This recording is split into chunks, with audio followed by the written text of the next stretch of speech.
Hello, YouTubers, friends, compatriots, bootlickers, shills, debt slaves, serfs, peasants, vassals, minions, meat sacks. I'm usefully welcome. And I've done a lot of videos on a lot of layoffs going on. I've done a lot of videos on the fact that automation and AI are going to continue to devastate uh, employment moving into the future. And we've had some recent examples of that I did videos on. And then, of course, today we find out that supposedly only 22,000 jobs were created. What was it, a month ago? I think August, or no, back in August. So we don't have figures during the government shutdown, but supposedly only 22,000 jobs were created. Now they've gone back and revised that and said that we actually lost 4,000 jobs. There weren't any jobs created. And now we finally have a new jobs report, and supposedly 175,000 new jobs were created. And that will probably be revised down too. But I would suggest that one reason why uh, those jobs suddenly appeared was the fact that we have a lot of illegals that are being persecuted now, and a lot of them are being deported, but a lot of them aren't even showing up for work. So I would suggest that there's been a lot of job openings because of the turmoil going on with the illegals. I noticed here in Seattle that there's tons of job openings in the restaurant industry right now, and I know for a fact that the restaurant industry in Seattle is full of illegals from Latin America and Mexico, and so a lot of them are either getting deported or are disappearing. So I would suggest the growth in jobs this last period are basically because there was job openings that needed to be filled and were filled by natives. But we're seeing a lot of carnage. Another announcement this last week was Verizon is laying off 15,000 people. It's 15% of their total workforce of 100,000. And once again, I would suggest that AI and automation are probably a factor in that. And I know I've gotten a lot of flack about my ideas about AI replacing jobs, but there's some out there that have claimed that we're going to lose 300 million jobs once AI and automation are fully effective.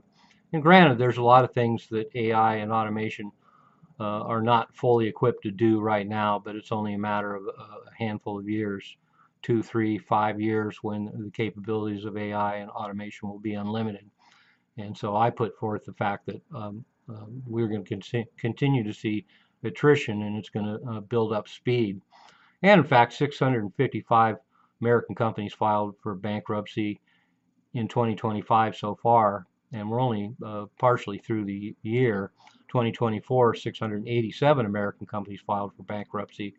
So not only are we having a lot of companies downsizing, but a lot of companies are just not being able to keep up. And of course, that doesn't necessarily have anything to do with automation and AI. It's just a very difficult economic environment to operate in now.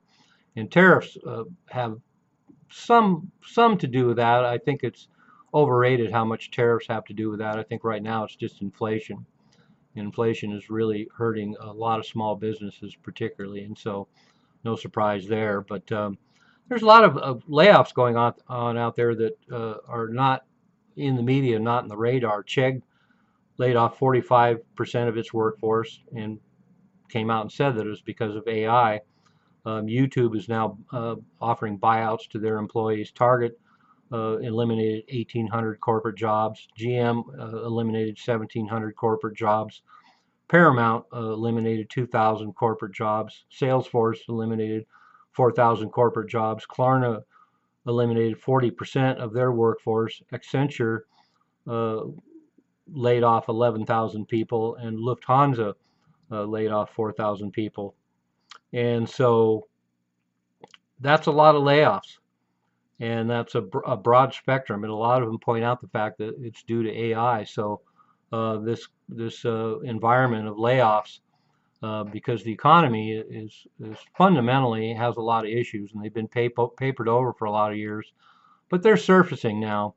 And so we have not only the technicals and the foundation of the economy has a lot of issues, but we also have, of course, overvaluation and giddiness in the market, and the valuations that are out of line with the real economy. But then we have